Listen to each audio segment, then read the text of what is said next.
should never give her up. I think it's the way life changes when in love, yeah. I surround my soul with the Assalamualaikum warahmatullahi wabarakatuh. Perkenalkan, nama saya Nini Nihayati dari kelas Merils D3 Teknik Ronsen, Universitas Widya Husada Semarang. Di sini saya akan mencoba menjelaskan mengenai prinsip dasar pencitraan MRI dan instrumen pada MRI. Yang pertama, saya akan menjelaskan mengenai proses pembentukan citra pada MRI. Apa sih yang dinamakan MRI? Mari kita simak videonya. MRI adalah suatu teknik pencitraan yang menghasilkan citra potongan melintang objek yang menggunakan medan magnet kuat, fluktuasi gradien magnet radiofrekuensi. MRI juga mampu memberikan perbedaan citra yang baik dari jaringan normal dan sensitivitas yang tinggi. Kenapa menggunakan pemeriksaan MRI?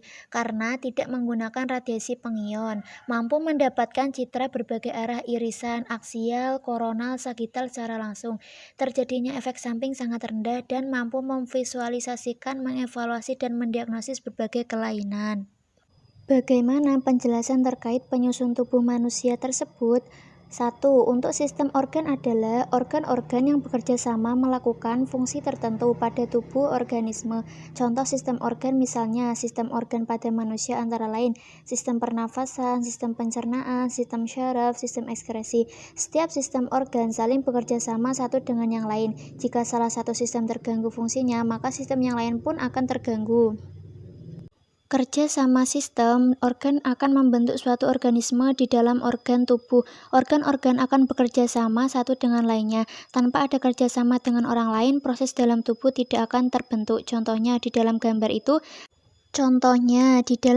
itu ada jantung yang berfungsi untuk mengedarkan darah.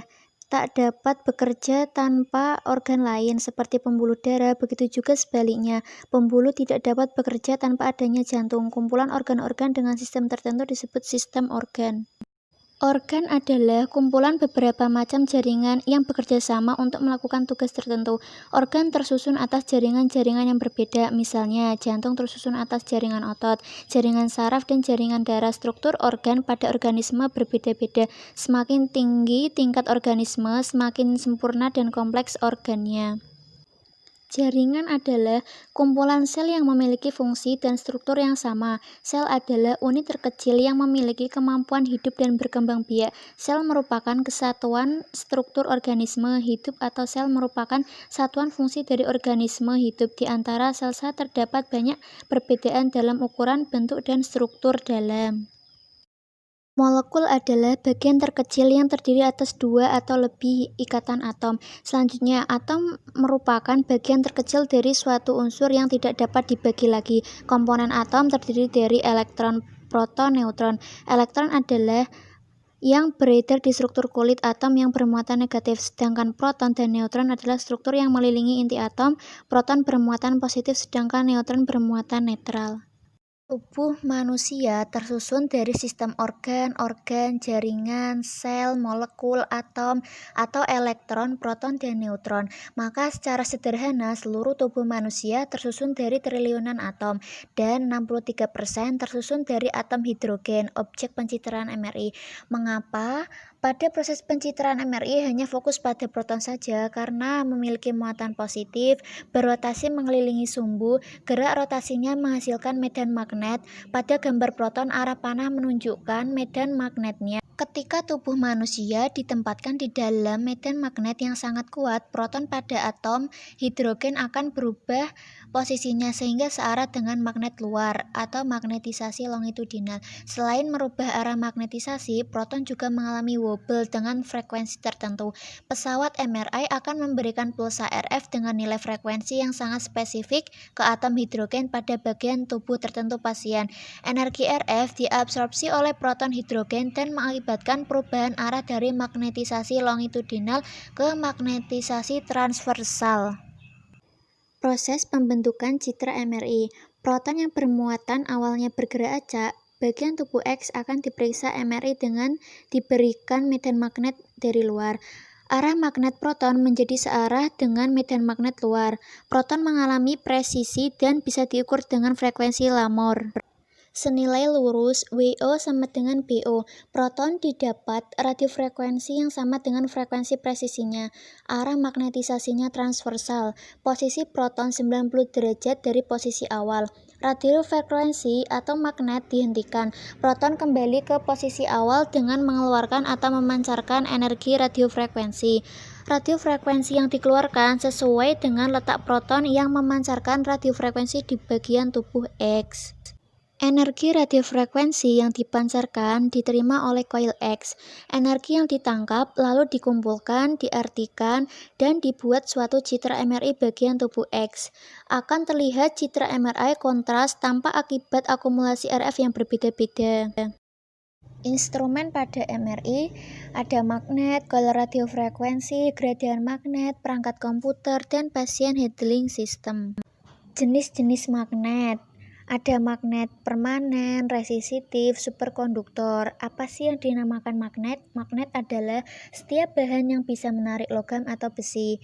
Jenis yang pertama adalah magnet permanen. Apa yang dimaksud dengan magnet permanen? Magnet permanen adalah medan magnet yang dihasilkan oleh beberapa lapis ferromagnetik keramik bricks yang telah di-charge dengan sebuah elektromagnet.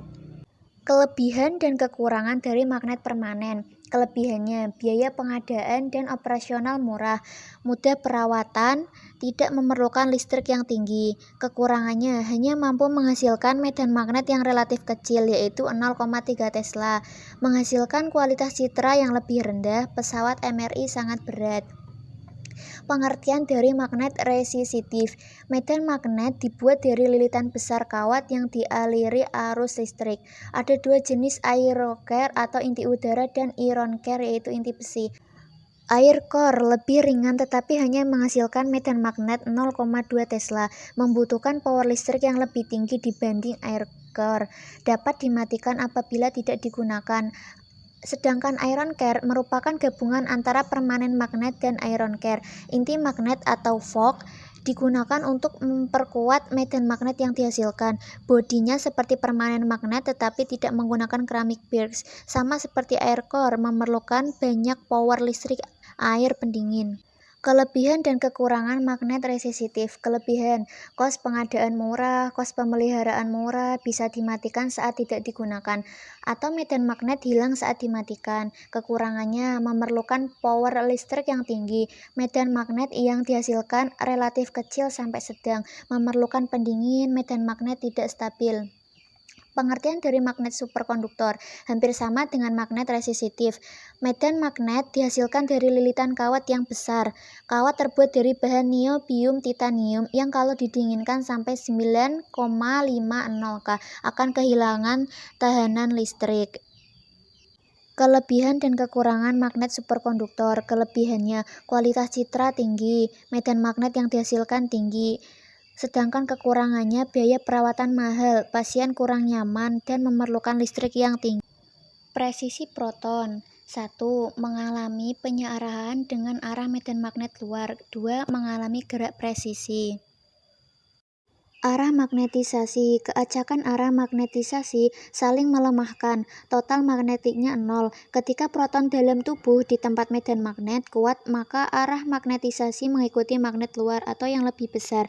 Sedangkan gerak presisi, ketika di tempat medan magnet, gerak presisi oleng, stabil selama berada di medan magnet tersebut.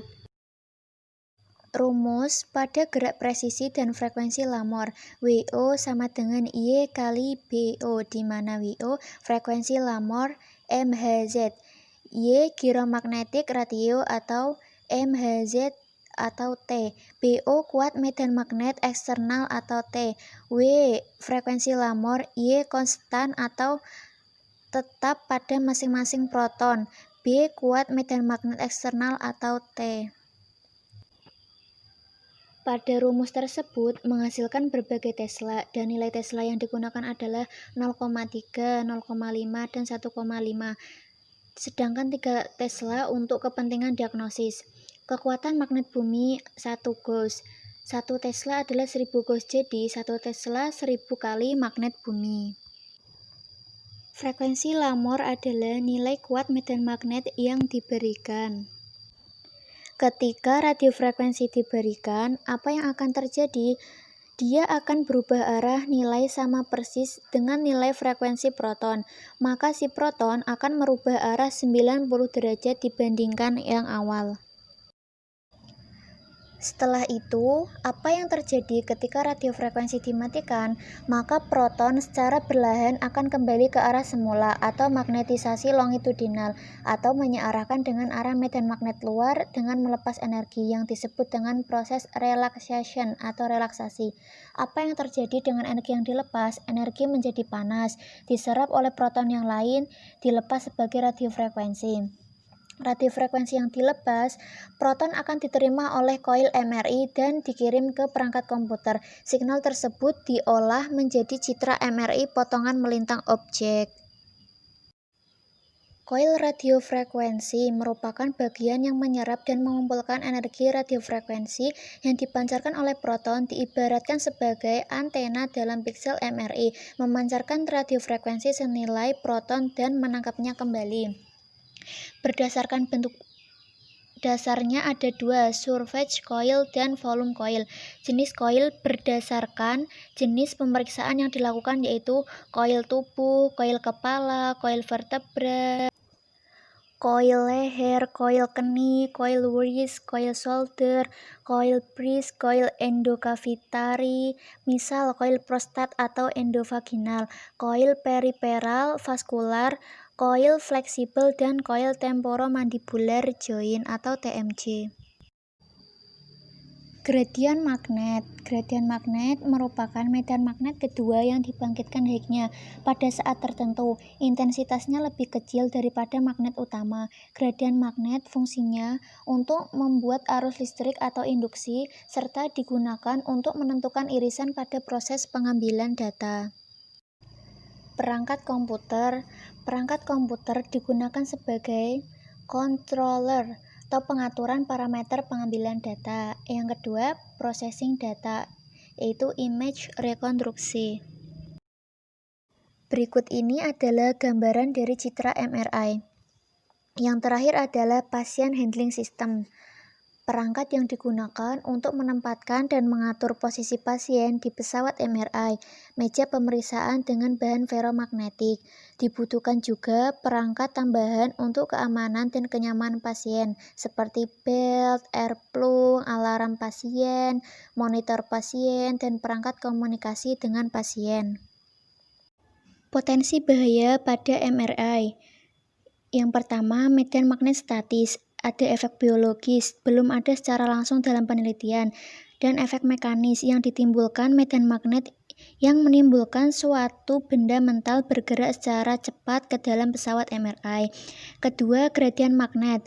Itu proses berubahnya nilai magnet dari satu nilai ke nilai yang lain. Dalam proses MRI tersebut, misalkan kekuatan magnet 1 Tesla, untuk mendapatkan potongan citra yang berbeda-beda, koronal, sagital, aksial, medan magnetnya diubah untuk MRI untuk mendapatkan potongan yang berbeda-beda. Gradien magnet menyebabkan induksi arus listrik. Contohnya misalkan spiral besi atau di dalam spiral besi tersebut ada rongganya. Rongga tersebut digerakkan magnet secara cepat, maka ujung-ujung dari spiral besi tersebut akan menghasilkan listrik. Ketika nilai gradien magnet berubah di dalam pesawat MRI untuk mendapatkan suatu potongan, maka suatu material yang bentuknya melingkar bisa menyebabkan induksi arus listrik. Contohnya, ada beberapa kabel di dalam piksel MRI masuk ke dalam bor magnetnya, jadi dari kabel tersebut membentuk melingkar, muncul induksi magnetik. Kerusakan pendengaran. Dalam proses perubahan gradien magnet, nilai magnet tersebut MRI mengeluarkan suara yang sangat berisik yang bisa menyebabkan kerusakan pendengaran. Selanjutnya adalah bahaya dari radiofrekuensi. Ada dua, paparan radiofrekuensi dan terbakar. Bagaimana sih cara meminimalisir potensi bahaya MRI? Yang pertama, pastikan semua orang yang masuk ruang pemeriksaan mendapat izin dan didampingi oleh operator MRI. Selanjutnya, cleaning service tidak diizinkan masuk ke ruang pemeriksaan. Teknisi harus didampingi dengan operator MRI. Harus disediakan 1 set alat medis non-ferromagnetik. Peralatan dipegang secara kuat sebelum memasuki daerah pengawasan.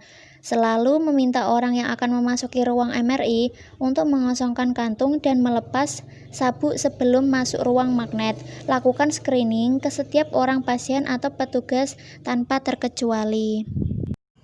Kurang lebihnya, saya mohon maaf apabila ada pemaparan yang kurang jelas. Wabillahi taufiq wal hidayah. Wassalamualaikum warahmatullahi wabarakatuh.